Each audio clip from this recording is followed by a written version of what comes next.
gran aplauso para la autora y para Germán Terz, por favor. Pero un aplauso más fuerte, por favor.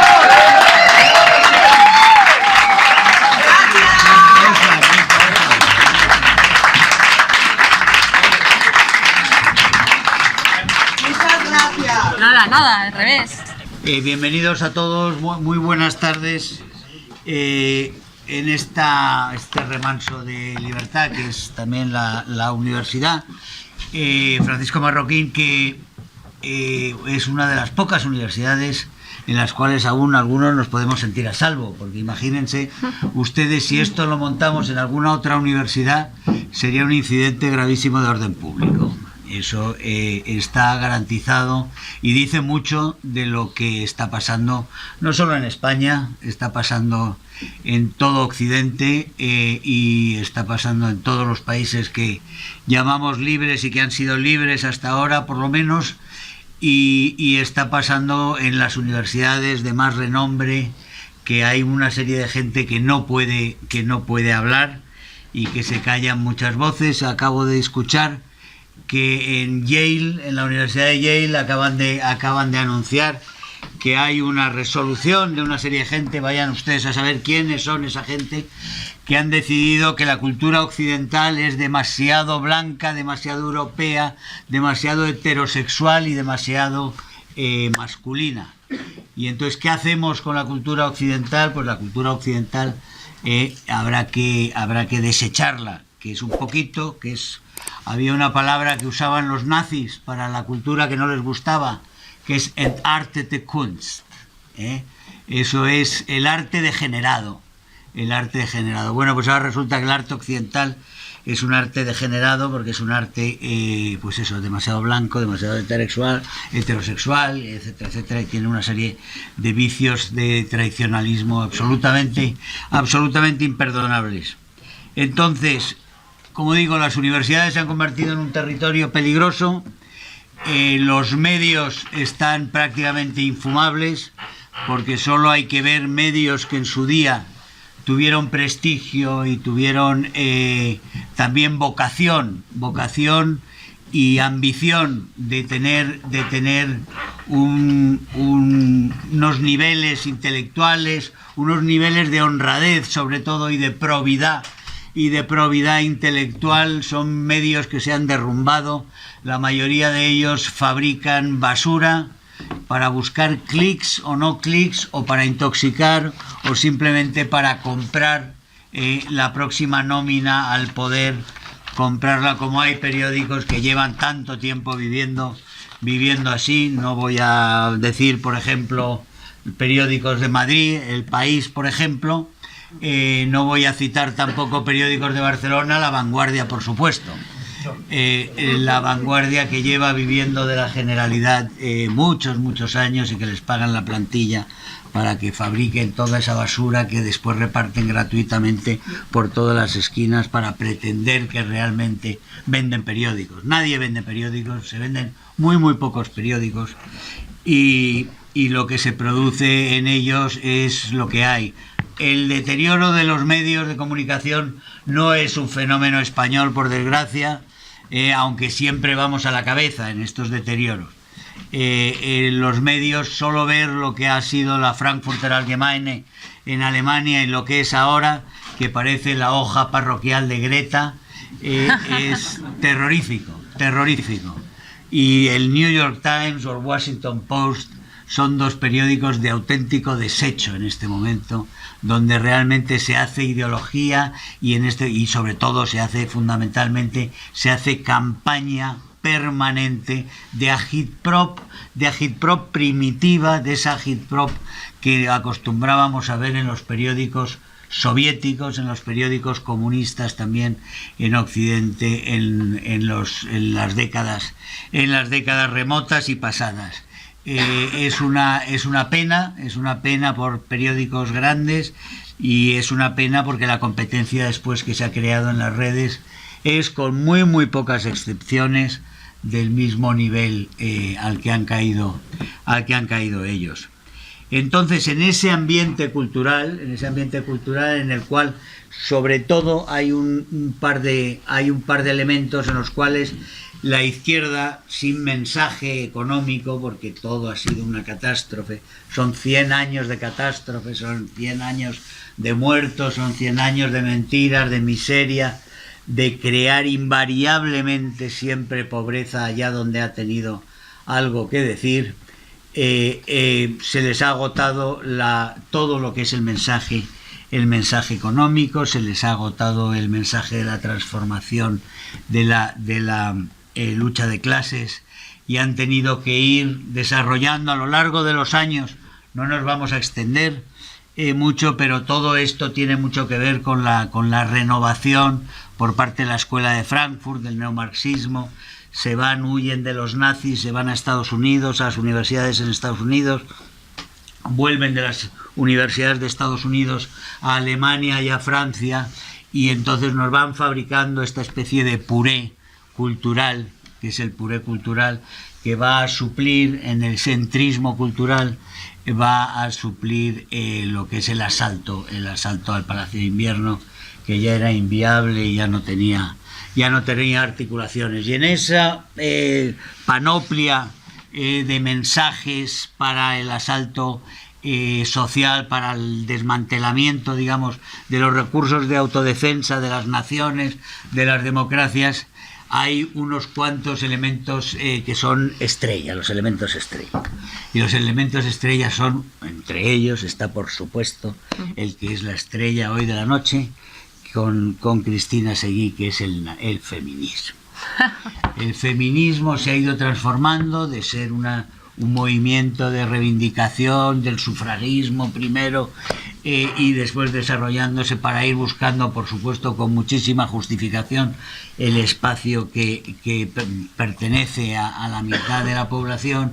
Se ha convertido en una bandera de asalto para muchos otros fines que nada tienen que ver con la mujer, como las organizaciones LGTB no tienen nada que ver con la vida homosexual y la vida sexual homosexual de parte de la población que lo es, ni en los ecologistas de una serie de ONGs que se dedican a ello, tiene nada que ver con el ecologismo, sino tiene que ver con los intereses muy concretos, y como nada tiene que ver con salvar a gente en el Mediterráneo, lo que hacen una serie de ONGs que se dedican al tráfico de inmigrantes.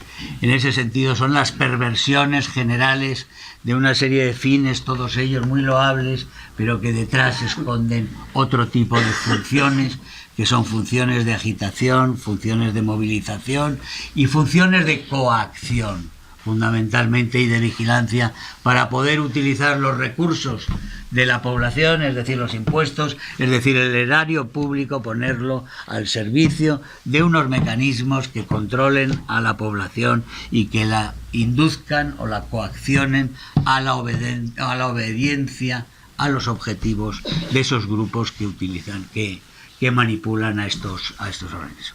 Esos son los chiringuitos, lo que llamamos los chiringuitos a lo bestia, que existen en todos estos campos.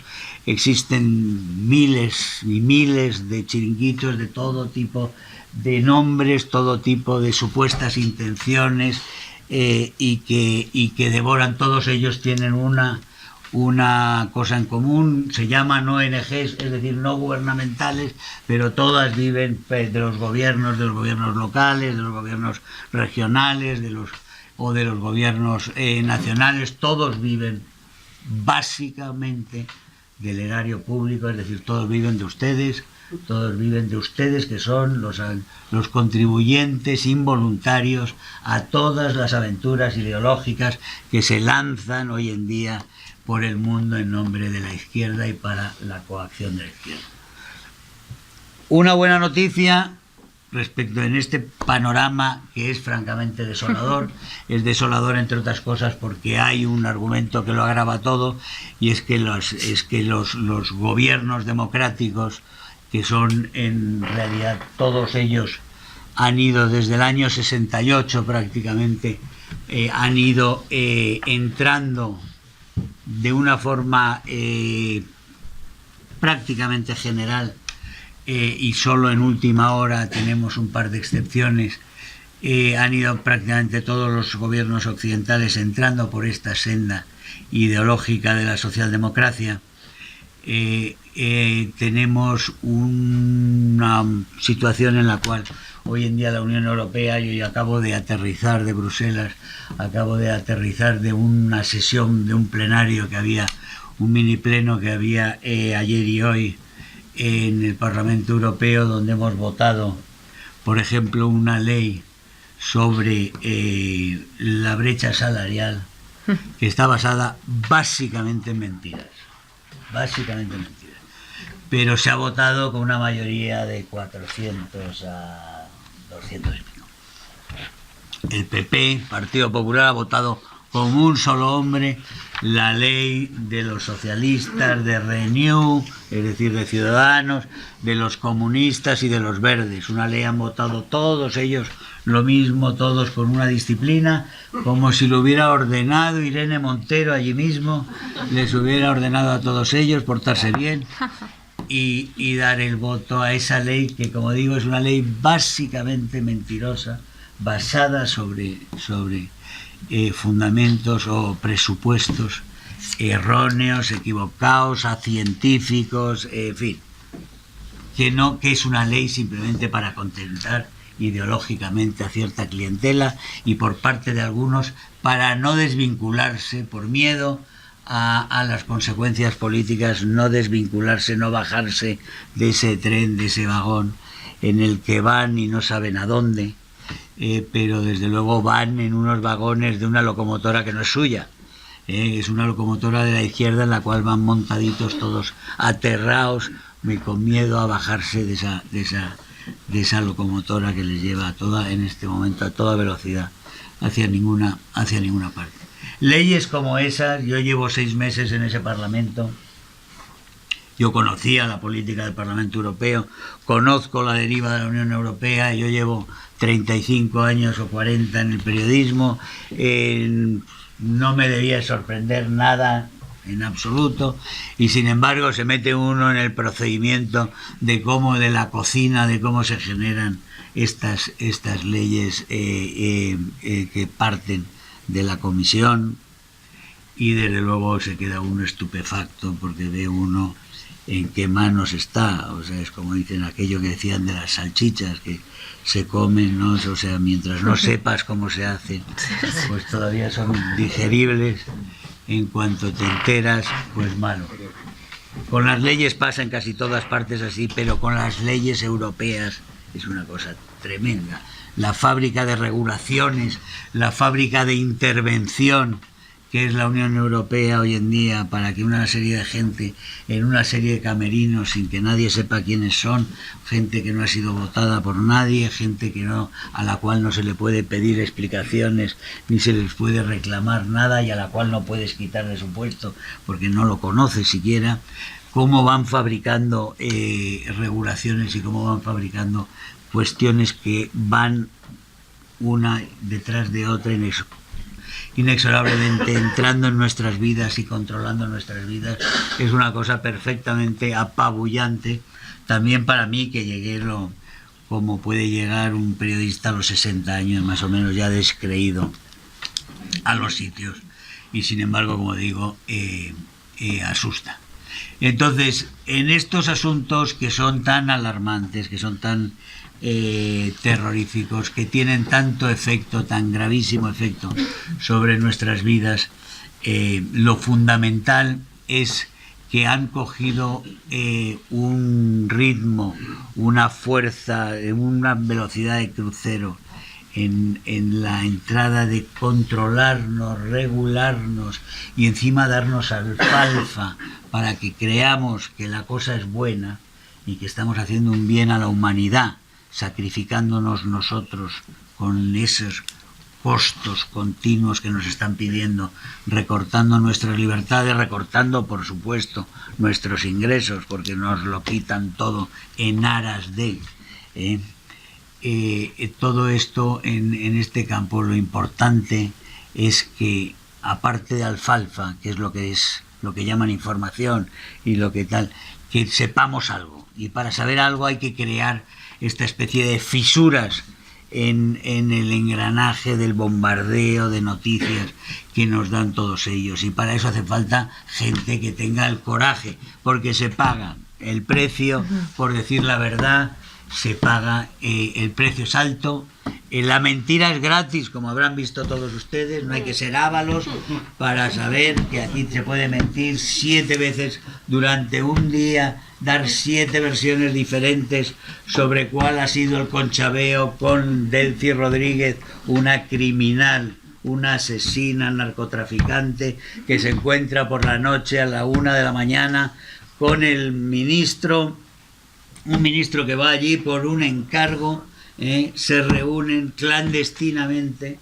Una señora que tiene prohibido pisar este continente, que para que te prohíban pisar este continente tienes que tener un marrón importante. Bueno, pues esta señora, que es, como digo, una notoria criminal, responsable de muertes directas, una asesina, una narcotraficante notoria, se ha reunido en secreto con un ministro, tan en secreto que lo sabemos todos, y sin embargo, y nos ha dado 8 o 9 versiones, ya no sé cuántas, y sin embargo todo lo que ha dicho, todo mentiras, comprobadas y confirmadas por él en la siguiente versión, confirmando que la anterior era una mentira. Sin embargo, ese señor sigue siendo ministro. Es una ofensa para esta sociedad, tan absolutamente obscena que eso sea así, que nos debería dar una vergüenza terrorífica a todos, porque ese señor sigue ahí, lo cual significa que es que tragamos lo que tragamos. Y tragamos tanto pues porque hay muy poca gente que abre la boca, porque mentir, como digo, es gratis, pero decir la verdad sale muy caro. Sale muy caro porque te cuesta, enseguida tiene un precio, y tiene un precio alto. Y sin embargo sigue habiendo gente dispuesta a pagar el precio de decir las verdades y decir que el rey está desnudo, y de tener la inocencia quizá de decir y de pensar que decir la verdad vale la pena, que decir la verdad vale la pena, y que decir la verdad y asumir ese coste es algo que puede hacer algo por esta sociedad, y que esta sociedad tiene una posibilidad de redimirse, porque esta sociedad, aunque todo el mundo parezca estar dedicado a otra cosa y oye las mentiras de Ábalos y oye los crímenes de Ternera y oye los robos del Ignacio de turno, etcétera, etcétera, y a pesar de eso, que la gente normalmente pide otra de gambas. Bueno, pues que haya gente que se sacrifica, que paga un precio en su vida de incomodidad, también de bienestar, sin duda, y de acoso, porque piensa que merece la pena sacrificarse, dar un sacrificio, pagar un precio, para que la sociedad sepa algo, porque al final parte de la sociedad se unirá a esos que quieren la verdad, porque piensan que sin verdad no existe la dignidad, y que es mejor, y que la dignidad, ahí viene la libertad, y que sin verdad no hay libertad, y que sin la libertad se puede vivir, sin duda se puede vivir, pero que quizá haya gente, como ha habido en algunas ocasiones en la historia de Occidente, donde realmente la dignidad se ha movido para llevarnos a esa libertad,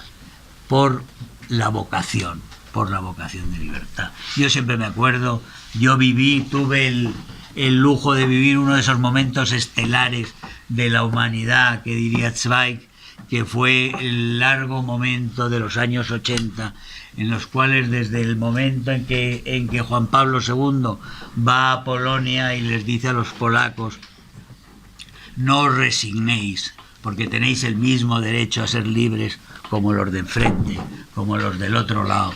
Y los polacos, a pesar de llevar 35 años levantándose y teniendo los muertos que los aplastaban los tanques una y otra vez, una vez en Szczecin, otra vez en Potsdam, otra vez en Gdansk, otra vez en Szczecin, y sin embargo los polacos, con esas palabras de no os resignéis, tenéis el mismo derecho, de repente hubo allí el músculo moral, se tocó, Juan Pablo II tocó allí la fibra para que hubiera una movilización que cambió el mundo, porque cambió a los polacos, porque los polacos, los sindicatos polacos salieron a hacer frente a los comunistas y se acabó la resignación, y ese pulso llevó a todos los demás a seguirles, y todo aquello fue lo que hizo que se hundiera lo que era un fracaso histórico inmenso, pero que era una mentira que se seguía alimentando y que aquí en España alimentábamos como en ningún sitio, porque yo me acuerdo, siempre me divierte mucho recordar cómo en el 89, después de hacer yo un recorrido que hice, yo vivía entonces allí y vivía entre Varsovia y Bonn, todavía capital de Alemania.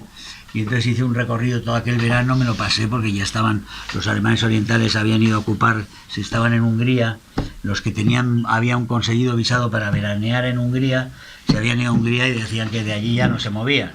Y los húngaros no les hacían nada, los dejaron quedarse. Y entonces los otros reaccionaron, los otros alemanes orientales vieron que en Hungría no les hacían nada, y los que no tenían, porque había una diferencia entre Hungría y... Como Hungría era muy reformista, los alemanes, Honecker no dejaba que se viajara sin visado a Hungría, pero sí dejaba que se viajara sin visado a Checoslovaquia, porque Checoslovaquia era del mismo nivel, digamos, de reacción y menos reformista y tal. Y entonces todos los alemanes que no podían ir a Hungría se fueron a Checoslovaquia y ocuparon allí la embajada alemana primero, y después se extendieron por los parques y se fueron a todos lados, pero que no querían volver a casa, y lo que querían era que les abrieran la frontera. La frontera se la abrieron los austriacos y los húngaros, los primeros, que fue, y allí estuve yo ese verano viendo como después de que Mock y Horn, Gyula Horn y Alois Mock, los dos ministros de Asuntos Exteriores, en junio, 28 de junio, día de San Vito, es decir, aniversario de los disparos de Sarajevo en 1914, que desencadenaron la Primera Guerra Mundial. Es decir, que esto es quizá la consecuencia de aquella larga guerra civil entre europeos, que es que empieza aquel 28 de junio y lleva ese 28 de junio en que, bueno, abren Horn y Mock, abren aquella frontera, y yo veo a los jovencitos húngaros que se ponen a correr por lo que era la tierra de nadie, que era una tierra, en el telón de acero había una tierra de nadie entre las fronteras, donde normalmente o te paraban o te disparaban, y entonces donde había campos y solo podían pasar por allí aquellos campesinos que tenían unos campos cercanos y los cultivaban. Bueno, pues por aquellos campos corrían los húngaros y miraban para atrás como sorprendidos, diciendo, ¿no? Y los alemanes orientales pasaban, y los húngaros, los soldados húngaros, que todavía no sabía, no les hacían ni caso. Y ellos seguían corriendo y miraban para atrás y decían, pero no me hacen, ¿qué pasa? ¿Qué puedo pasar? Y los húngaros se hacían los locos. Y entonces cruzaron los primeros, y cuando cruzaron los primeros y los alemanes orientales que estaban en la zona esa, acumulándose en la zona de Sopron, vieron que se podía cruzar aquello, pues claro, se desencadenó una desbandada. Eso es en junio ya, mucho antes. Bueno, pues yo hoy vengo a Madrid a un debate en televisión española, la televisión española, que desde entonces solo se ha grabado, y incluido por la ayuda enorme del Partido Popular también en sus años de gobierno. Y llegué a ese debate, y en ese debate de repente me encuentro que les digo, no, acabo de publicar en El País una serie de artículos, no sé si eran 7 o 8, ahí está en la hemeroteca, que se llama el muro de cristal, el telón de cristal. El telón de cristal, y digo, esto se está cayendo todo, porque es que se está cayendo todo. Y los demás me decían que no, que Honecker tenía razón, que el muro seguiría dentro de 100 años, y que además es que era mejor que siguiera el muro. Ahí está la grabación de toda la gente que estaba conmigo en el debate. Es decir, estaban convencidos de que realmente la división aquella de Europa, donde había la mitad de la Europa estaba aplastada, era una división muy razonable y que nos convenía a todos. Ese es el amor a la libertad que existe en los medios y en una cultura mediática que se ha alimentado en unas universidades que son esas de las que estábamos hablando, donde tenemos profesores que dan historia y que en verano se dedican a hacer homenajes a Stalin, no a Lenin, a Stalin, ¿eh? Y esos dan las clases de historia a los jóvenes que van a ser periodistas y que después van a tener que interpretar la historia para el público en España, en los medios públicos y en los medios privados. Entiendan por qué sale después el resultado que sale y por qué tenemos la basura que tenemos en los medios hoy en día. Y ahora ya voy a dar paso a la estrella, porque si no nos liamos. En esa valentía...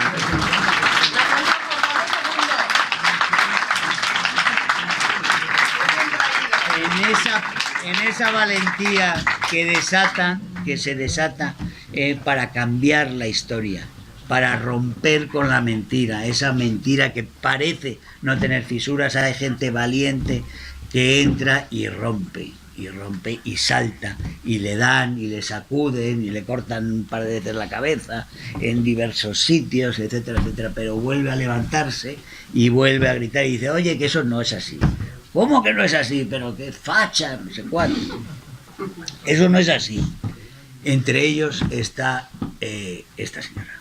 Olé.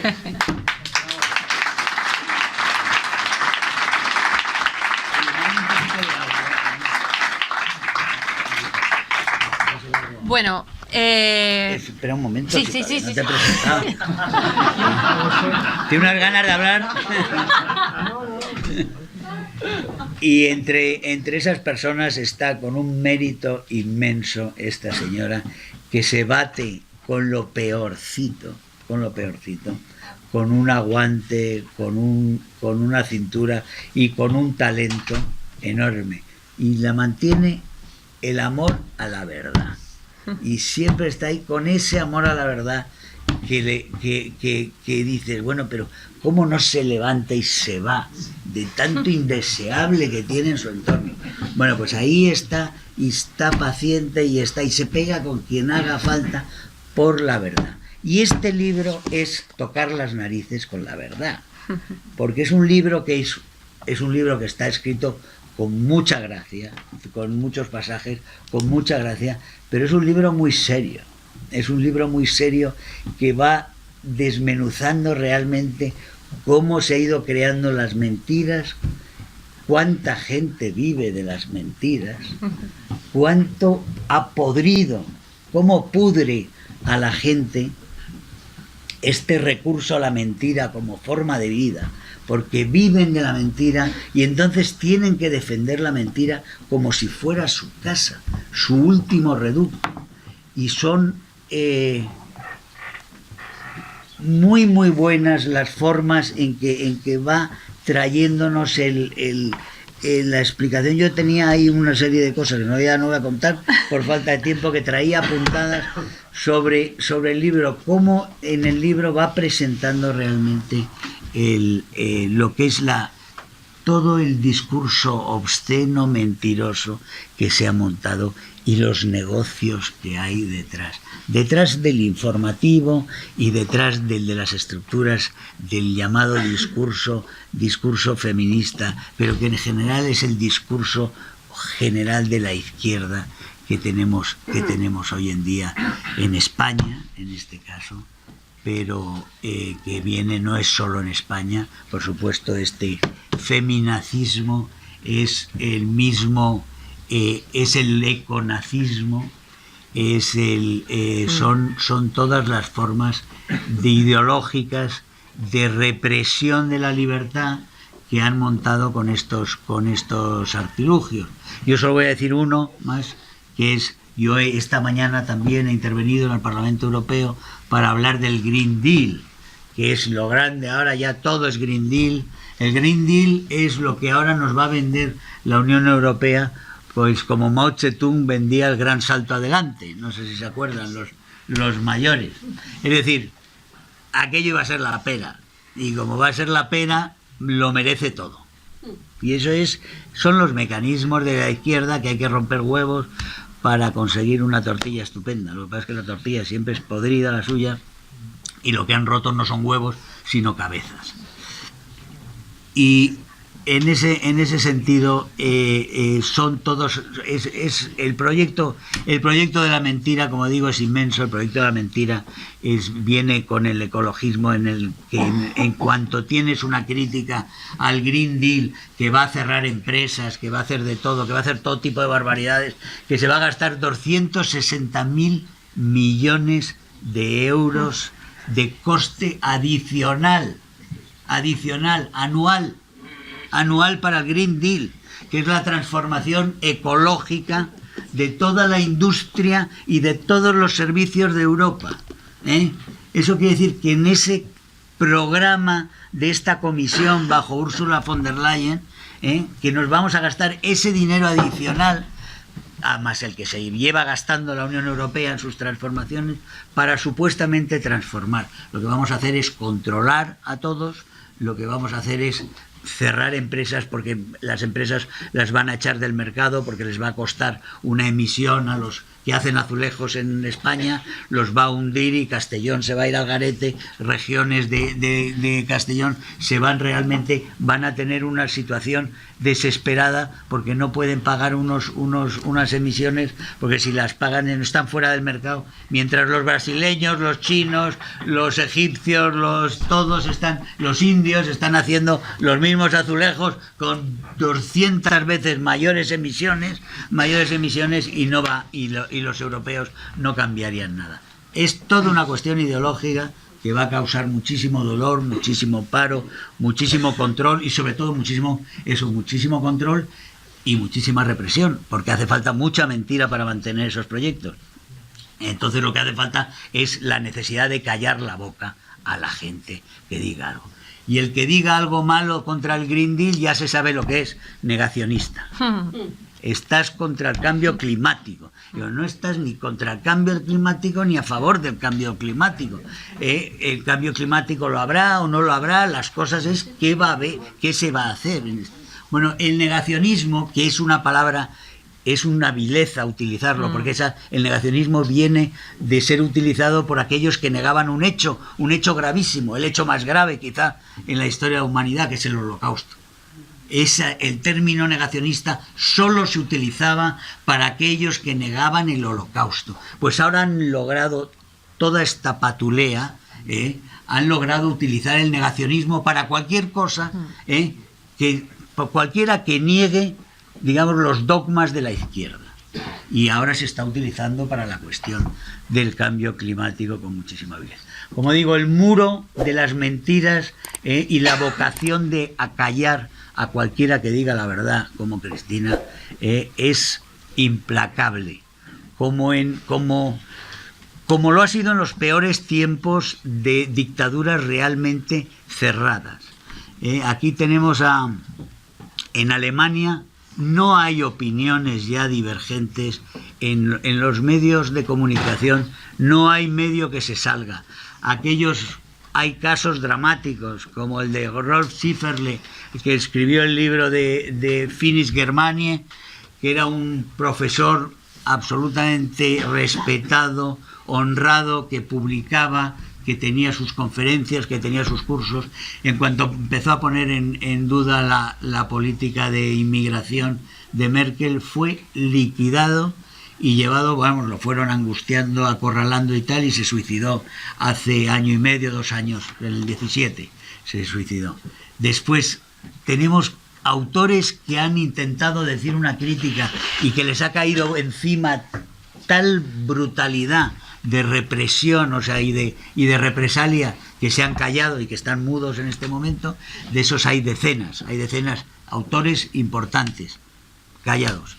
El jefe de los servicios secretos alemán, Maaßen, que tuvo el coraje público de desmentir a Merkel, que había utilizado a los medios, a una serie de medios que los habían lanzado, diciendo que la ciudad de Dresden había estado haciendo un pogromo contra inmigrantes. El señor de los servicios secretos, que tenía sus servicios secretos allí, desmintió aquello y dijo que era radicalmente mentira, que era una invención de los medios que la señora Merkel estaba utilizando para su beneficio. El señor Maaßen fue liquidado de los servicios. ¿Quieres un poco? No, ¿tú qué? Tú primero. Compartimos. No se nos va a pegar el socialismo a ti y a mí, así que...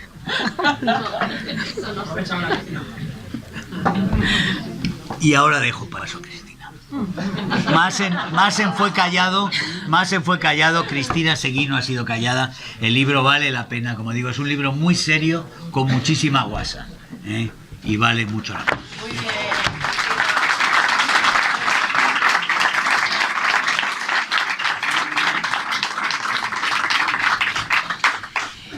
Bueno, pues muy interesante todo, sobre todo cuando has dicho que es un libro lleno de talento y de guasa, porque es verdad. Bueno, me levanto un poco si queréis, porque total.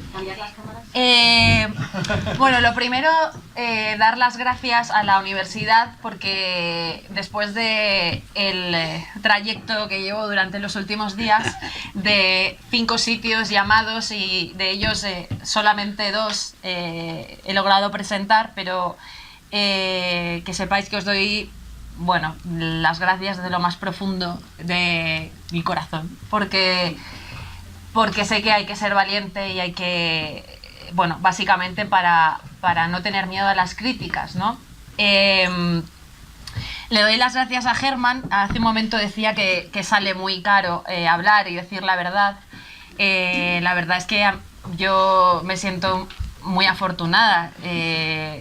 Yo antes me dedicaba a las cosas normales que hace una persona normal y muy respetable, ¿no? Tenía un trabajo normal, era administrativa cuando me creé mi Twitter en 2009 y lo creé básicamente para esconderme de mi jefe en horas de trabajo, aunque no quede bien decirlo, y leer el Twitter de Germán Terz y los artículos de Germán Terz, ¿no? Es un full-time job. Así que imaginaros si tengo suerte que me está presentando ahora un libro, lo cual para mí es absolutamente alucinante. Yo empiezo a escribir este libro a principios de verano, porque hay una persona que piensa que es el momento ideal para escribir un libro sobre estas cosas, sobre lo que ahora se llama feminismo, que no es otra cosa que el fascismo con un traje más o menos atractivo. Y la editorial tiene ahora me he enterado que ha tenido sus más y sus menos con ese editor, porque no estaba muy de acuerdo, y yo he visto miedo desde el principio, ¿no? Yo creo que tiene que dar mucho más miedo, tener miedo, que exponerse a decir la verdad y que alguien te pueda represaliar como se pueda, ¿no? A mí la verdad es que hasta ahora me está saliendo muy bien, o sea que estoy bastante contenta. El libro empieza con desde mi punto de vista es claramente articulista, porque yo no podría nunca escribir una novela ni un ensayo. Ensayos hay mucho sobre el feminismo, casi todo de izquierdas, por supuesto, y son libros magníficos, ¿no? Yo he querido hacer algo divertido, algo también con cierto carácter de cabreo en algunos capítulos del libro, y alguien me sugiere a principios de verano incluso hacer un glosario progre y dividir a las feministas por subgrupos o por grupos. Hay muchos tipos de feministas, os lo vais a encontrar en el libro. Está la feminista boyera, la feminista de chiringuito, el feminista, porque también los hay, Borja Maris, la feminista mascota, que es esa que lleva al novio de perro y al perro de novio, y cosas que están apoyadas, cosas graciosas que están apoyadas con realidades que podéis ver todos los días, sobre todo en el ámbito mediático, como acaba de decir Germán. Pero básicamente detrás de todo esto tan gracioso hay algo muy preocupante, que mucha gente está comprando. Y básicamente se está comprando una máquina de picar carne humana, de picar carne profesional desde el punto de vista también social, acaba con la vida social de ciertas personas, con las posibilidades de tener un futuro en el mundo académico, en el mundo mediático. Es decir, todos los días veo miedo. Todos los días hay momentos en los que veo que el presentador de televisión del programa en el que trabajo, ya el único,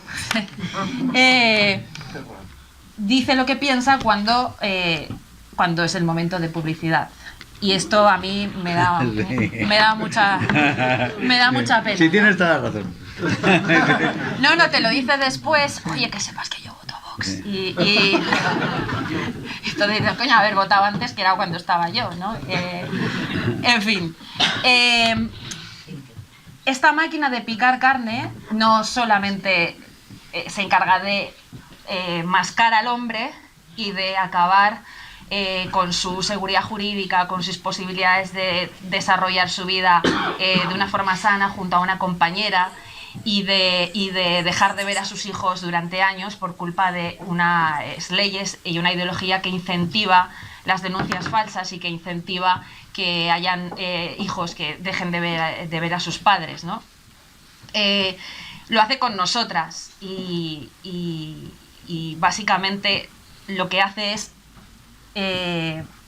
pues desproveernos de toda singularidad, de todo de lo que nos hace especiales, lo que nos hace distintas a los hombres y a nuestra amiga y a nuestra hermana y a nuestra madre, para bien o para mal, y homogeneizarnos, hacer una especie de papilla que es toda igual, del mismo color, que sabe igual, y que es imposible lograr esa papilla sin perder la dignidad. Y lo que el ser humano no puede hacer jamás, desde mi punto de vista, es perder la dignidad, porque yo no sé, para mí es lo más preciado. Queda un poco cursi, pero es lo más preciado, ¿no? El libro toca las narices, como acaba de decir Germán, porque ya era hora de que tocara las narices a alguien que no fuera mi padre, que el pobre decía, pues no te has dedicado a lo que yo quería que fueras veterinaria, abogada. Yo nunca lo he tenido claro hasta el último momento y al final he acabado escribiendo un libro, lo cual es alucinante, y podéis ver que las mujeres, cualquier mujer, puede hacer lo que quiera en el mundo y en la vida y en todos los ámbitos.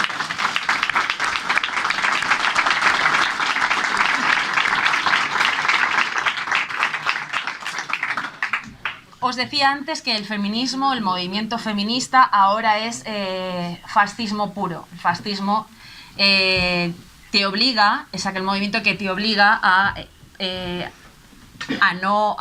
coartar, a autocensurar todas tus ideas, todas tus palabras, todos tus pensamientos, y a ser perseguido si no lo acatas. Y lo hemos visto, habéis oído muchas veces lo de la alerta antifascista, que es la alerta del fascista contra la persona libre, y la excusa para ponerlo en bonito es la alerta feminista. Esa alerta feminista que llevó a 2.200 asociaciones distintas a rodear el Parlamento andaluz cuando el Partido Popular, Ciudadanos y Vox ganaron las elecciones democráticamente. Creo que fue el 21 de diciembre de 2018. En todo caso, fue el 2 de diciembre. Bueno, pues no sé de dónde me he sacado el 28. Por el Día de los Inocentes. Día de los Inocentes para la izquierda, que perdía la hegemonía socialista en Andalucía por primera vez en los últimos 36 o 37 años.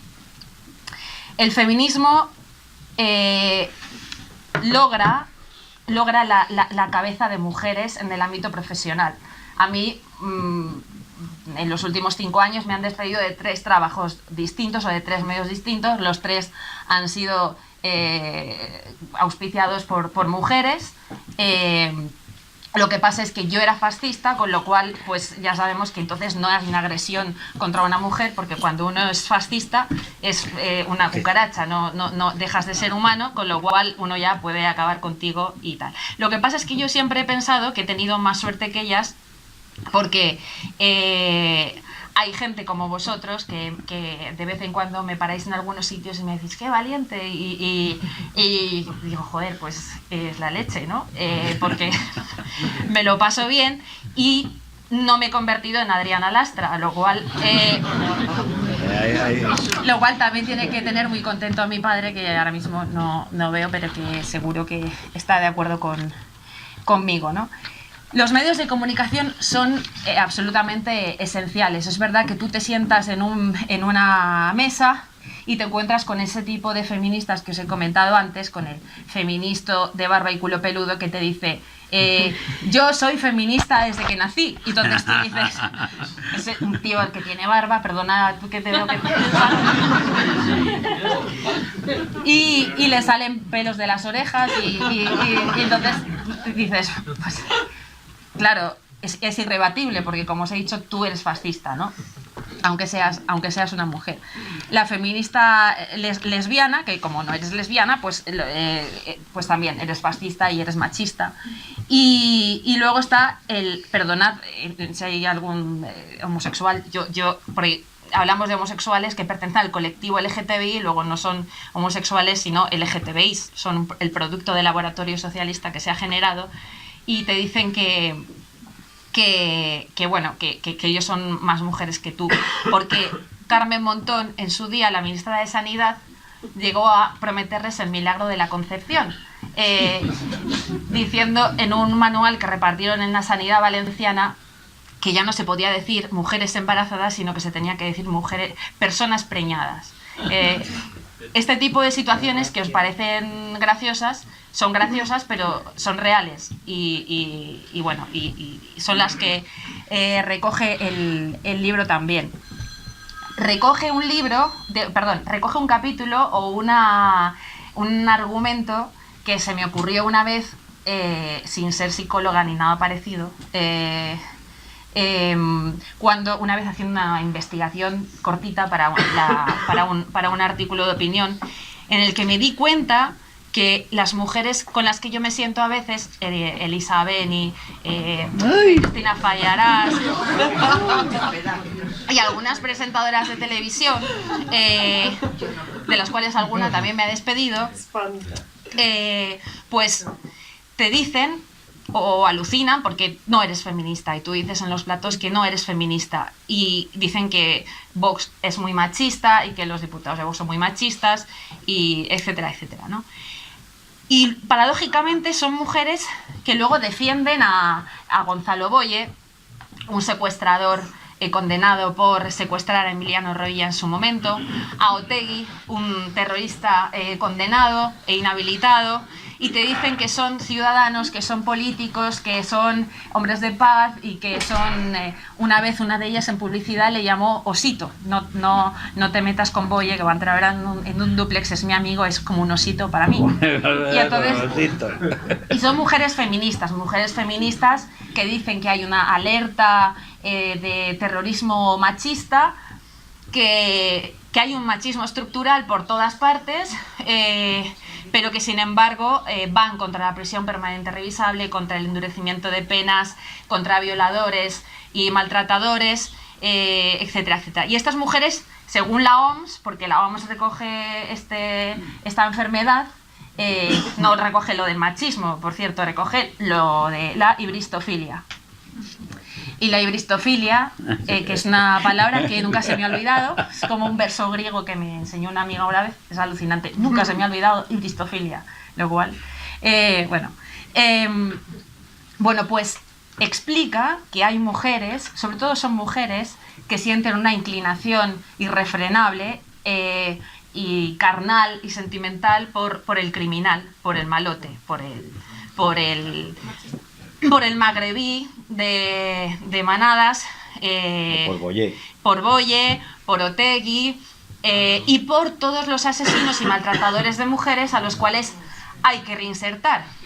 Sin embargo, a los votantes de tu partido, pues no hay que recibirlos en la sanidad pública y todo este tipo de cosas. A eso nos exponemos. El feminismo hoy en día es una máquina de picar carne humana, femenina y masculina, y es un método el más eficaz, creo yo, de malversar dinero público sin que nadie pueda abrir la boca, aunque los políticos sepan que se está malversando dinero público. Esos 1.000 millones de euros que reparte Europa a través de todas las asociaciones afines a los partidos políticos de izquierdas, evidentemente el Partido Socialista, Partido Comunista, Izquierda Unida, las CUP, todos estos partidos, bueno, absolutamente despreciables en cuanto a sus ideas y su concepción de la mujer, y estos reparten el dinero a sus asociaciones, que normalmente no suele tener a mujeres científicas, ni médicos, ni nada de esto, suele tener a la típica camarera argentina o a la típica, no sé, a la típica chalada que ha dado clases de guitarra y te dice que ahora es asesora y especialista en temas de género. Luego sí da posibilidades de reconversión y de ganar mucho dinero, pero nunca redunda en el beneficio de las víctimas de verdad. Tenemos el caso paradigmático de los presupuestos de Andalucía recogidos en el BOJA. Estos son datos, aunque los datos sean fachas y homófobos, de que 42,8 millones de euros destinados a acabar con la violencia de género, de ellos solamente 1,3 iban para las mujeres maltratadas. El resto era todo gasto estructural, sueldos, algunos de esos sueldos, por cierto, mucho mejor pagados, o mucho más altos que los del presidente del gobierno, aunque tengamos un presidente del gobierno que no lo merezca precisamente o que no esté muy a la altura. Y bueno, eso por una parte, ¿no? El tema de la brecha salarial. Este asunto es muy interesante porque es una de las mayores falacias y una de los temas más incontestables y que más nerviosos ponen a los analistas periodistas con su licenciatura, con diplomatura, en una mesa. ¿Por qué? Porque luego te vas a hablar con un inspector de trabajo para hacer un libro y que no te venga nadie y te diga que no te venga Ana Pastor con Neutral o Maldito Bulo y te diga que tú te has inventado los datos, y te dicen que te demuestran en tablas de verdad que en toda España pueden haber al año 300 o 400 casos de discriminación salarial por razón de sexo. Entiendo que dentro de esa subyugación y esa represión empresarial habrá alguna mujer, yo qué sé, igual, no sé. Es decir, ¿existen los piratas? Sí. Pues ¿existen las piratas? Sí. No sé, yo creo que no hay nada de todo ese dinero que se reparte también para acabar con la brecha salarial que redunde en beneficio de esos pocos trabajadores que hayan sido despedidos por estos motivos. Sin embargo, sí vemos todos los días una discriminación brutal por comunidades autónomas. Es decir, esa discriminación salarial sí que la vemos auspiciada desde la administración pública. Un médico en Murcia puede cobrar pues 5.000, 6.000 euros menos al año que un médico en el País Vasco. Una mujer policía nunca va a cobrar lo mismo que un mozo de escuadra o que una moza de escuadra, y viceversa. Hay discriminación salarial entre mujeres y mujeres, mujeres y hombres, hombres y hombres, y siempre viene auspiciada desde la administración pública, porque la discriminación salarial por motivo de sexo en la empresa privada, fuera de la administración pública, está penada por ley. Penada. Y esto es así. Aproximadamente la mitad del autónomo de este país, que creo que no son 3 millones, que alguien me corrija si no es así, la mitad son mujeres. Ese malvado empresariado también viene compuesto por mujeres, entonces. Pero la izquierda no concibe que la mujer pueda ser empresario, lo cual es absolutamente alucinante y da una idea de lo machista, de la carcunda machista que es la izquierda. Y es por eso que llega y te traen el tema de la cuota, porque son conscientes de que las que ellos tienen cerca nunca sobrevivirían sin la cuota.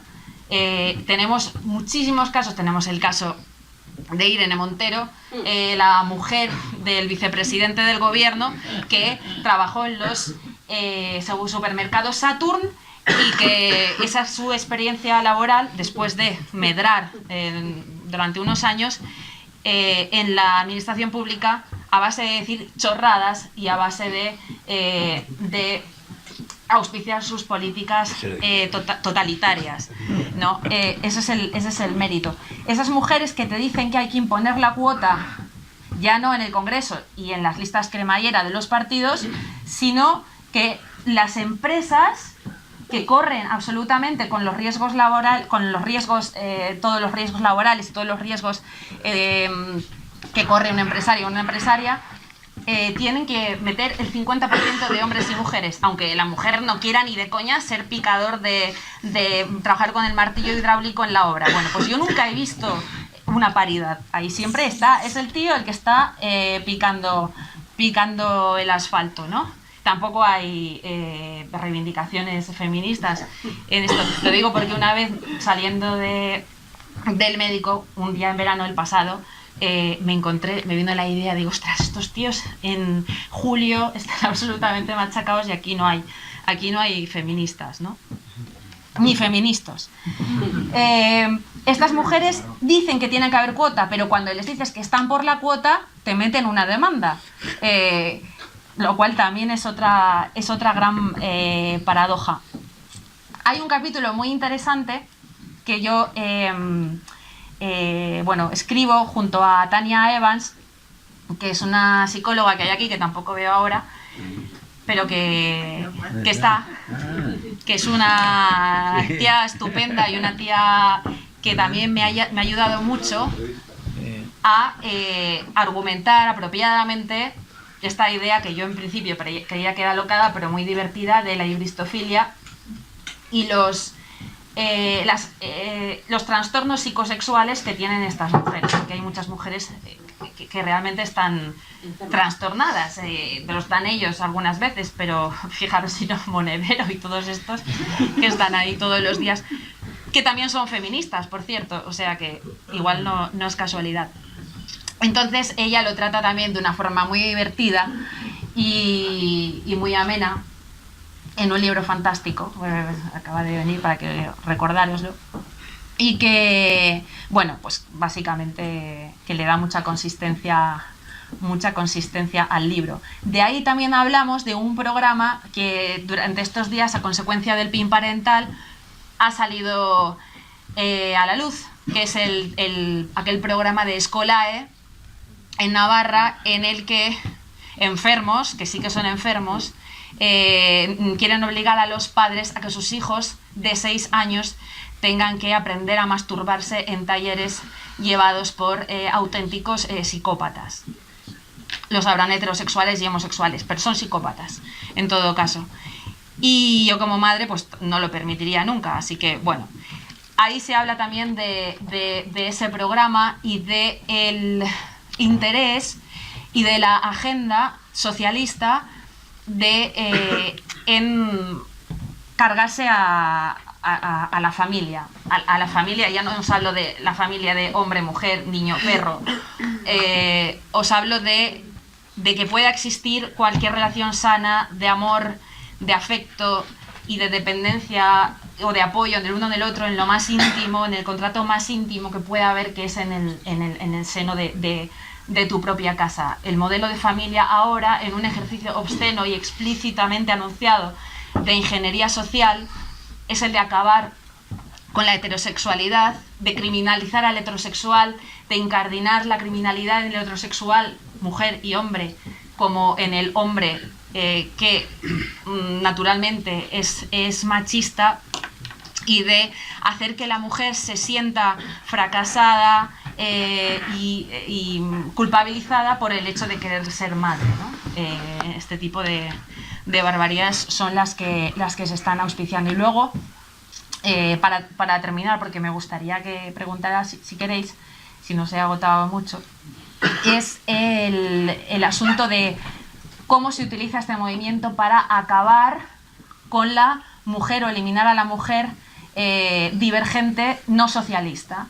Esto lo hemos visto en agresiones documentadas en las manifestaciones de cada año del 8 de marzo, en las que mujeres, por el hecho de ser guardias civiles, por el hecho de ser policías, por el hecho de ser funcionarias de prisiones, recibieron la prohibición de la principal coordinadora, de la principal organizadora, y la reciben cada año, de sumarse a esta manifestación por colaborar con el sistema capitalista, racista, patriarcal, colonizador y del gretinismo antiecologista, ¿no? Esto, de esta forma acaban con la vida profesional y la vida social también de las mujeres. Hace poco oí como una guardia civil decía que tenía que acatar en sus discursos, incluir siempre las políticas y las referencias a las políticas de género de forma positiva, porque si no era imposible que pudiera ascender o pudiera conseguir sus aspiraciones profesionales. Y esto les pasa a muchas mujeres y nos pasa a muchas mujeres. Yo siempre voy a estar dispuesta a perder X euros por no llegar a eso, ¿no? Y políticas de ciudadanos que han sido agredidas, insultadas, zarandeadas en esas manifestaciones. Hubo una de ellas, ahora mismo no recuerdo el nombre, pero también recoge el caso el libro, que dijo, porque en su momento había sido verdaderamente maltratada por su marido, que nunca había sentido tanto miedo como la vez que su marido la golpeó por primera vez. Volvió a sentir ese miedo en estas manifestaciones. A mí me han escupido mujeres, me han dicho que me querían matar mujeres feministas, con lo cual, bueno, pues esto da una idea. Las mujeres feministas, o en el nombre del feminismo, y ya acabo,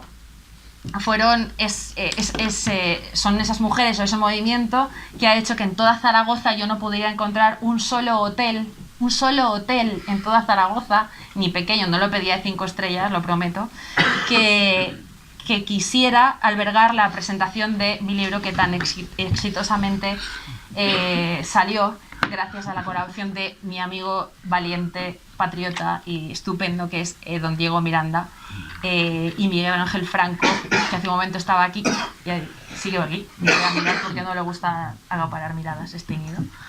Y el apoyo de toda mi familia, de mi marido, de mi hijo, que es la única persona con la que yo tengo el auténtico compromiso vital de mi vida, como tienen que tenerlo todas las mujeres y todos los hombres que se precian de serlo. Así que yo ya acabo y lo que me gustaría es que, porque hay confianza, muchos nos conocemos, pues que hicierais las preguntas que quisierais.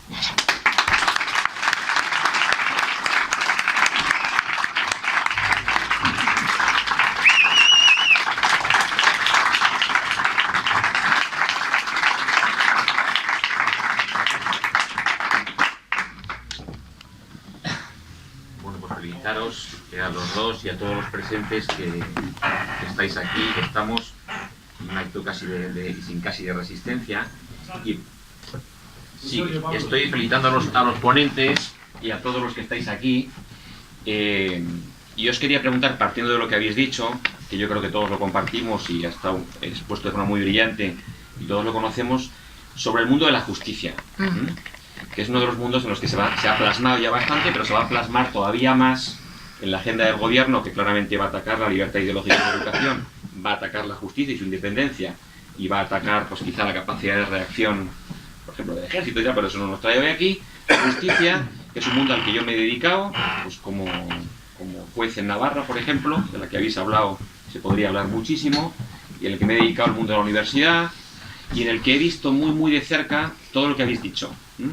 Ese miedo, ese terror, esa máquina de triturar carne, de triturar personas, y que provoca mucho sufrimiento, que es el que habréis vivido pues muchísimos o todos, muchos de los que estáis aquí, y que es lo que entre otros motivos me llevó a mí pues a dar un paso, como habéis dado otros, a ser diputado de ese partido en el que están los fascistas, a los que llaman fascistas, los que son claramente violentos, los que son claramente machistas, los que son el prototipo del fascista y utiliza todos y cada uno de los elementos y características del fascista: actuar en grupo, insultando, coaccionando, amenazando, etc. Pero entonces lo que os quería preguntar es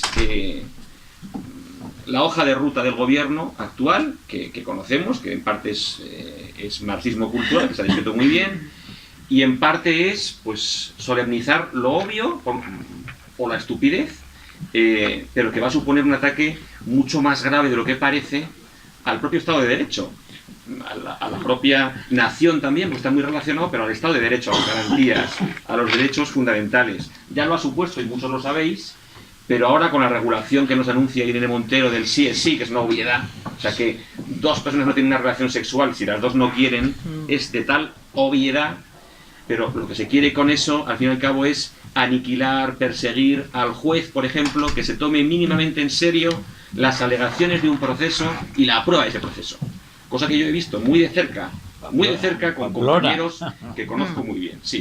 Que luego resulta que estaba mal de la cabeza y tal. Bueno, está mal de la cabeza, ¿qué hace ahí? Y si no está mal de la cabeza, ¿usted por qué lo dice? ¿Y usted por qué intenta encabezar una manifestación en la que va a ser echado a patadas, como le ha pasado a más de una mujer insultada, coaccionada, aunque estuviera embarazada de 9 meses, porque en el fondo allí no te quieren y porque es una manifestación en la que no debes estar, porque ahí están totalitarios y gente que cree muy poco en la libertad y que le importa un pito a la mujer, la igualdad, la libre orientación sexual o lo que sea. Entonces, ¿qué visión tenéis y qué consejos dais a gente que todavía en el mundo de la justicia, en el mundo de la universidad, yo hasta ser diputado ahora hace poco por Vox, estaba en la universidad, dedicado al derecho procesal justamente a esto, hay terror.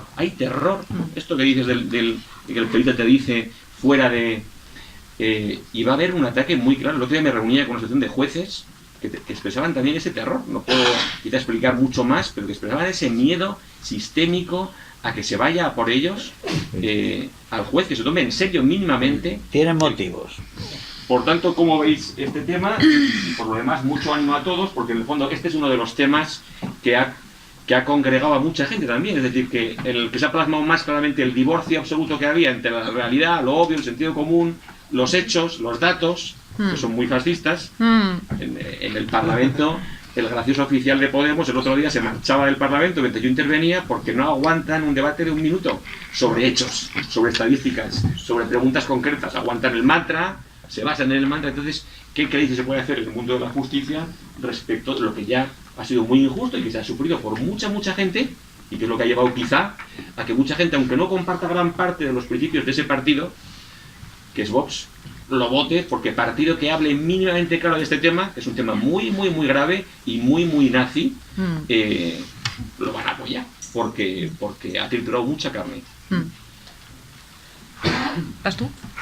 Bueno, yo quiero decir que no, simplemente que creo que tienen muchos motivos los jueces para estar preocupados, porque van a por ellos, y la operación para aterrorizarlos, que decir, en este país ya viene de largo, que hay una serie, tenemos una serie de anomalías muy graves en la justicia. Los hemos tenido siempre, sobre todo en la justicia, ya en ciertos niveles donde se deben favores a la clase política, y a partir de ahí es tremendo. Pero ahora mismo lo que se ha anunciado, yo creo que la gente no ha valorado bien lo que fue el primer anuncio 3 días antes de la investidura, un artículo de Ignacio Escolar como comisario político de toda esta pomada, sobre el lawfare, que eso quiere decir la guerra a través de la ley, a través de la justicia.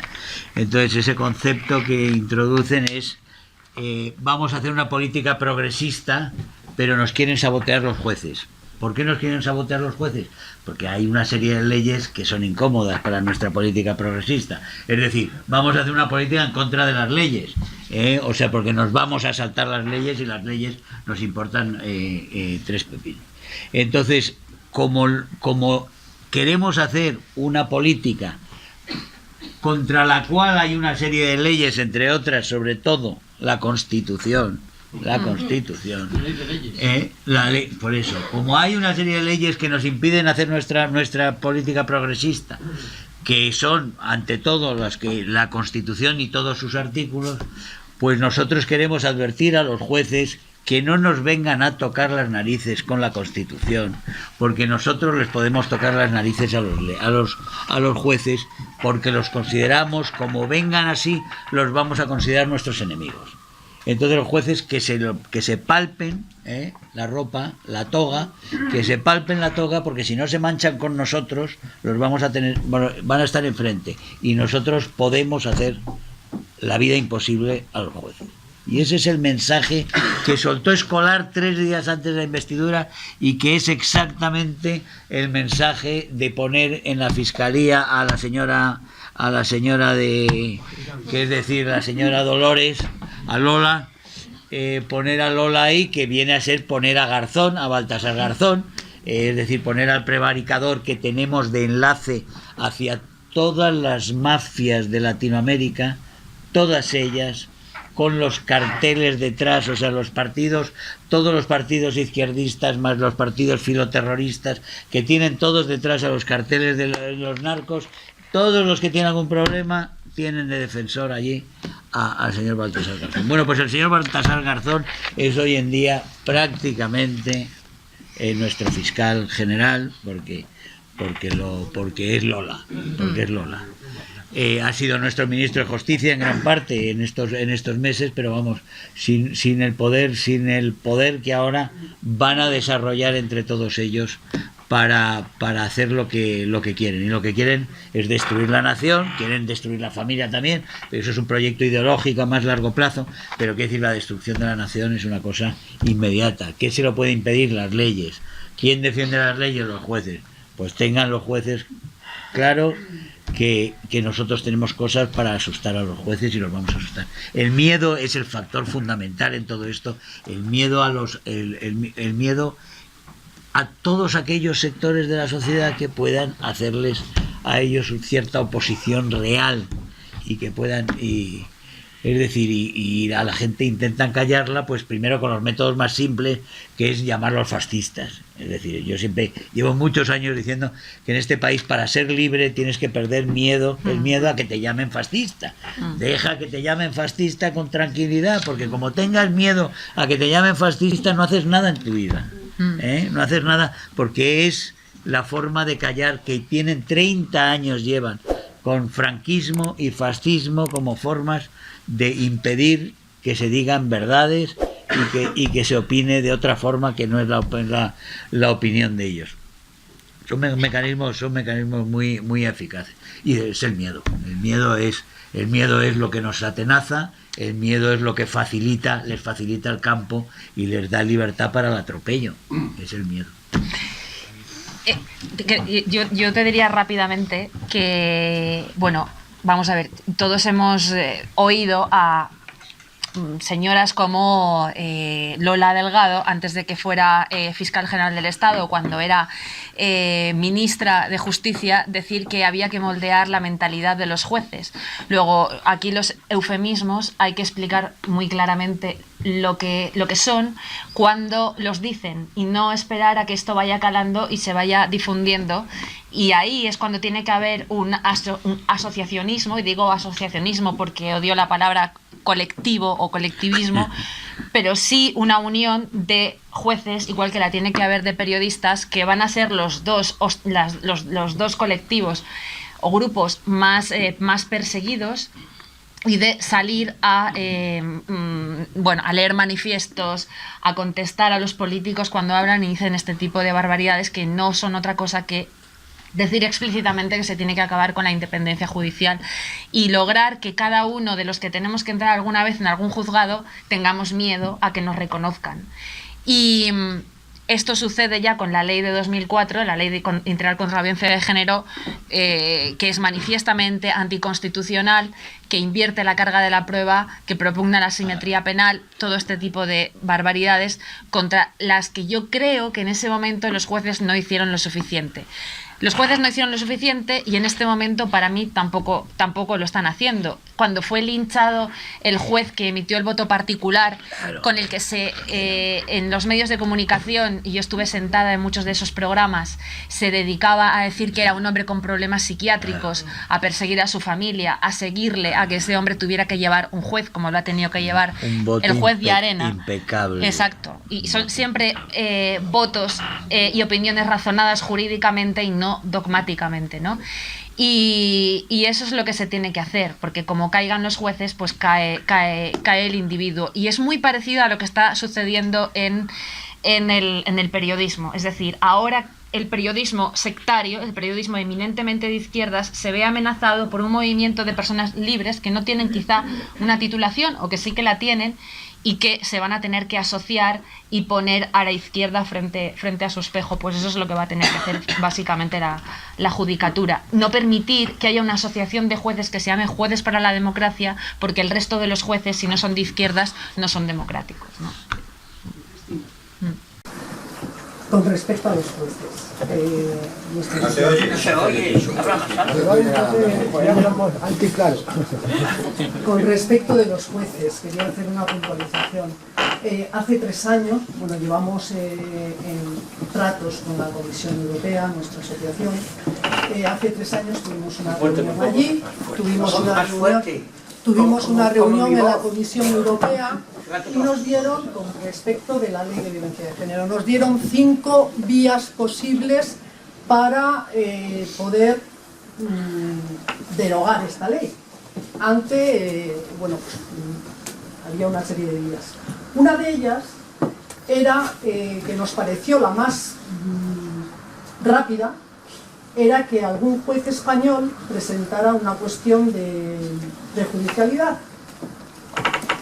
Y dijimos, bueno, pues venga, vamos a buscar al juez, que es lo más rápido. Había otras que son más complejas, que estamos trabajando en ellas, pero la más rápida era esa. Pues no sé, a lo mejor he tratado con 50 o con 60 jueces. No se atreve ninguno. Como lo del hotel de Zaragoza. Ninguno. Los hoteles de Zaragoza. Y es simplemente presentar una cuestión de prejudicialidad ante la Comisión Europea, es decir, ante el Tribunal de Justicia Europeo, que no se moja en nada, que no, pero claro, tiene que ser un juez de violencia de género y ya va a quedar marcado. ¿Tienen miedo? ¿No quieren? Sí. No quieren. Totalmente. Jueces que están de nuestro lado, que tienen clarísimo que está muy mal, pero tienen mucho miedo. Creo que ahí es que había un señor que llevaba levantando la mano un rato, el de la camisa blanca. Sí. Bueno, primero gracias Cristina, gracias Germán, gracias Pablo, gracias a todos los que estamos aquí, Antonio, David, Uma, porque al final esto es resistencia. Dices defenderte de las feminazis, dice Germán que hay un sentimiento de miedo, estáis hablando de cómo se hace judicialmente, que verdaderamente hay mucha oposición en cuanto a la comunicación y el periodismo. Ya se están en Twitter, ¿y qué? ¿Están en Twitter a tortas? Entonces, ¿dónde están los frentes? ¿En lo dialéctico? ¿En lo intelectual? ¿En lo artístico? ¿En lo económico? Porque aquí hay un escuadrón, pero somos legión y será muy lamentable como al final los españoles tengamos que terminar a tortas. Yo no lo quiero, yo no seré el primero que alce mi mano, pero si recibo una, según cómo me quede, quizás hasta ponga la otra mejilla. Antes intentaré hablar, pero es que está muy complicado. Entonces, ¿cuáles son los frentes, Germán? Cristina. Yo creo que Twitter sí que es un frente brutal. Hoy en día es un frente brutal.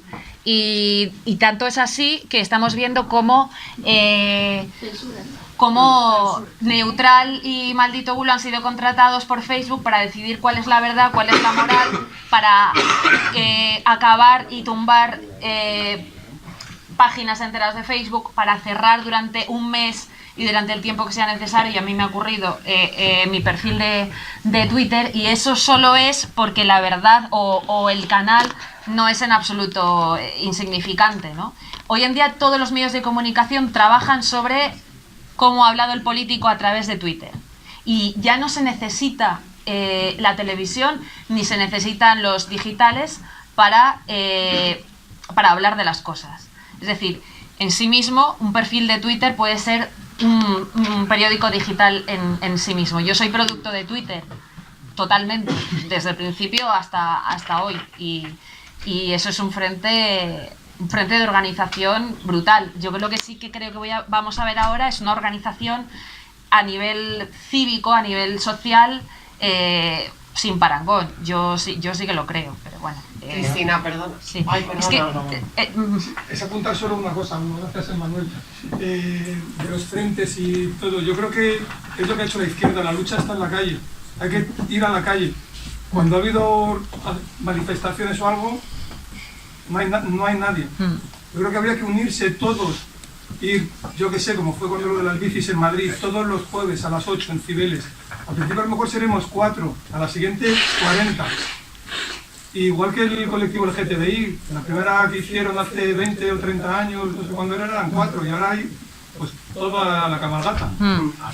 Es una semana. Hasta el Congreso. Pero hay que... El problema está en una cosa. vamos a hacer una cosa, hacemos un barrido por este lado, porque creo que... Sí, vamos a hacer así y así. Muchas gracias por estar aquí. Una pregunta. Según la ley del 2007 de identidad personal y las leyes autonómicas de las leyes LGTB, hay mujeres con pene. La pregunta es, ¿qué opináis el que tú puedas ir al registro civil y los hombres puedan cambiar el sexo? El registro civil simplemente acudiendo, o puedan volver a cambiar a la semana siguiente, es decir, el que tú puedas cambiar tu sexo en el registro civil simplemente con acudir. ¿Qué os parece? Bueno, yo de entrada solo tengo un pensamiento, y es que siempre me encuentro en la izquierda, que dice que todo tiene que ser tan diverso, todo tiene que ser tan plural, que para ser hombre o mujer de primer orden hay que ser mujer con pene o hombre con vagina. Es decir, ya no hablan de homosexuales, hablan de LGTBI, ya no hablan de mujer, hablan de feminista. Y yo creo que eso es una... desprende, incluso para poder registrarse legalmente, yo creo que tener que explicar quién eres o qué eres ya es un ejercicio de ingeniería y de social y de ser un poquito menguele, ¿no? Entonces, yo no tengo una opinión al respecto. Yo creo que si alguien se me pone delante y se enfada conmigo porque yo niego que sea una mujer, porque su apariencia disfrazada es de mujer pero sigue teniendo pene, yo no necesito que esa persona sea una mujer para respetarla. Yo no voy a decir que tú eres un transexual o que tú eres una mujer con pene o con vagina. Eres una persona y ya está. Y ellos sí vinculan esa humanidad o el ser persona a lo que tengan entre las piernas. Y ya, pues jurídicamente a mí pues tengo mis opiniones, pero bueno, pues no sé. Si un equipo de un pueblo deciden todos ellos esa mañana declararse mujeres porque se sienten mujeres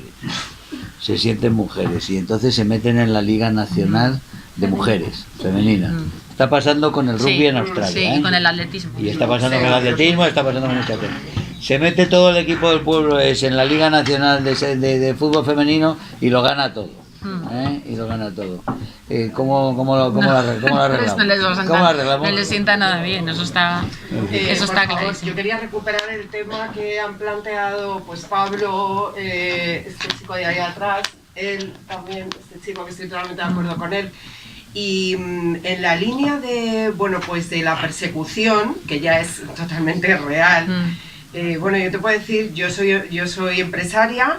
En una mesa de box, pues nada, me agredieron, me lesionaron una mano, me reventaron el móvil, pero no solamente eso, sino que me llamaron asesina, o sea, unas cosas surrealistas. Asesina, fascista, machista. Yo no me levanto porque tengo una voz potente. Y entonces en esta línea de persecución y de personas perseguidas, que están los jueces, que están los periodistas que disienten, ¿no?, de toda esta infamia, ¿no?, porque no tiene nombre ya. O sea, yo que soy madre estoy preocupadísima por mi hijo. Yo soy madre de varón, como tú. Yo soy madre de un varón de 19 años y estoy viendo el cambio, ¿no?, generacional y lo que se está produciendo. O sea, verdaderamente estos ataques los estamos recibiendo muy fuertes ahora, O sea, te quiero decir que este movimiento en realidad es un bebé, yo creo que es un bebé, ¿no? Comparado con la historia, ¿no? Con la dimensión histórica que pueda tener, creo que estamos empezando. Entonces, igual que creo que los jueces se deben asociar y levantar la voz con mucha valentía, y tenéis que buscar, creo yo, entre los jueces, tenéis que buscar los que se pongan de pie y obligarles a que se posicionen, ¿no? Pero claro, con un apoyo. No, hay que ser realistas. Hay que ser realistas. Perdona, Germán, sí. déjame terminar la exposición y ahora os doy Sí, muchísimas gracias sí. por estar aquí, porque me parece muy importante esta reunión. Igual que los jueces, igual que los periodistas, creo que las mujeres somos, somos un foco. Precisamente yo estoy aquí por eso, o sea, porque como mujer, vamos, a mí no me habían atacado en mi vida como me han atacado por ser mujer que no estoy de acuerdo con las ideas de la izquierda, del sociocomunismo, filoetarra que estamos viviendo. Entonces, creo, y te pregunto, ¿no crees tú, que te veo muy en primera línea, o sea, estás absolutamente en la vanguardia, yo también, a mi manera, sí. Lo que pasa es que yo me dedico a mi trabajo, sí.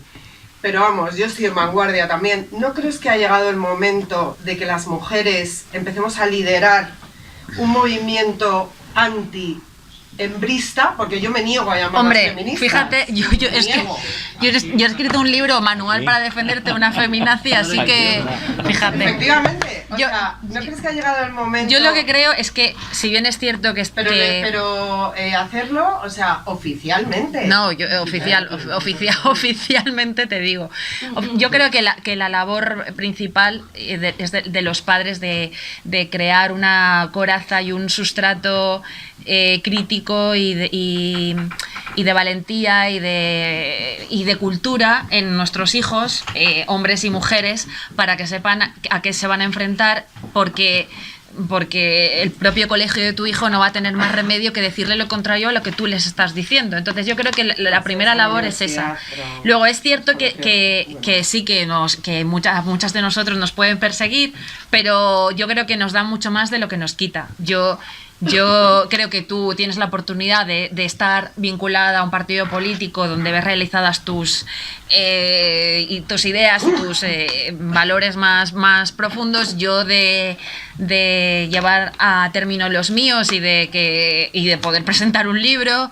Y yo creo que este movimiento no es un bebé. O sea, este movimiento está muy formado. Yo creo que todo está muy impregnado, si bien es cierto que es marginal, está en las instituciones, está en el mundo académico y está en el mundo mediático, pero yo creo que está aquí y que está en un momento de máxima ridiculez, de máxima paranoia, de máxima inconsistencia en todos los sentidos.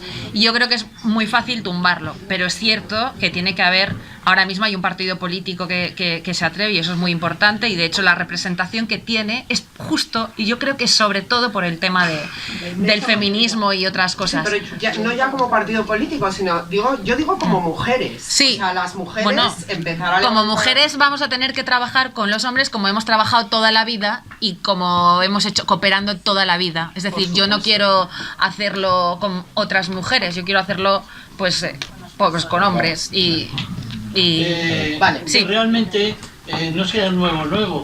Aquí hay una mujer que abrió brecha en esto, fue María Sanauja, que en el ejercicio 2004 o 2005, no recuerdo bien, ya dijo que denunció que la mayoría de denuncias de mujeres eran falsas, sobre todo en procesos de separación matrimonial. Bueno, pues enseguida fueron contra ella, y menos mal que le quedó el recurso de marcharse a la audiencia provincial, pero dejó de ser decana después de Barcelona. Entonces, luego ha habido el caso también, bueno, ha habido más, pero el caso que conocemos mucho, el de Vox, el de nuestro amigo Serrano. Bueno, digo mío porque es amigo mío también. Sí.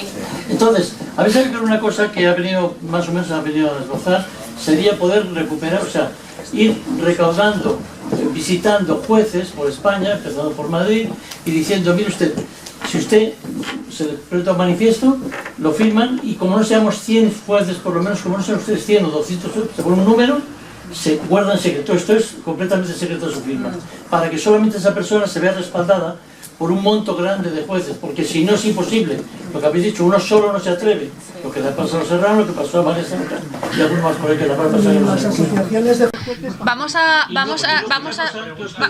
a intentar hacer preguntas muy cortas, porque si no, a las 9 nos tenemos que ir y son las 8:35. Es que quiero firmarle a la gente los libros que pueda. Sí, la última, pero ya la última. Lo siento, Antes habéis hablado de los colectivos LGTBI y me gustaría, Germán, usted como eurodiputado de Vox, leo textualmente una noticia del Mundo: Vox rechaza condenar el exterminio LGTBI en Auschwitz.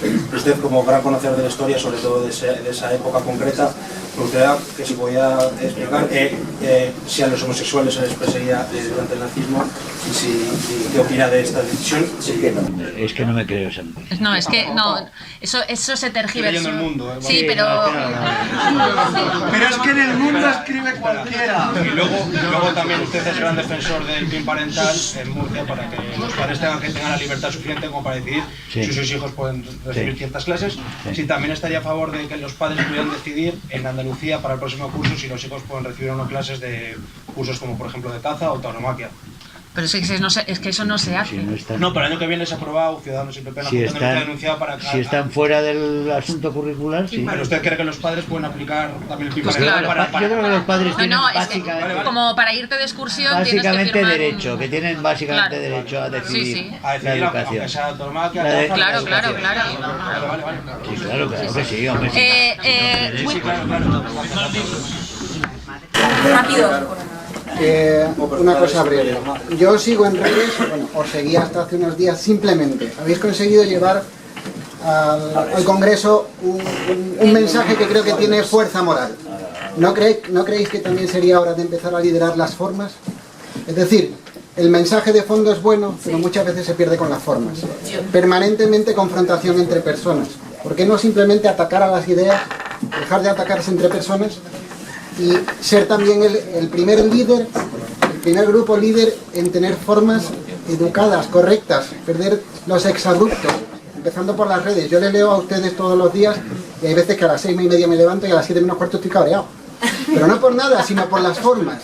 Simplemente moderar el tono para que No, por todos. Pero si alguien no lleva la cordura en el mensaje, por supuesto, pero si en la izquierda no lo hay, que no se le den argumentos para atacar a las formas. Buena observación.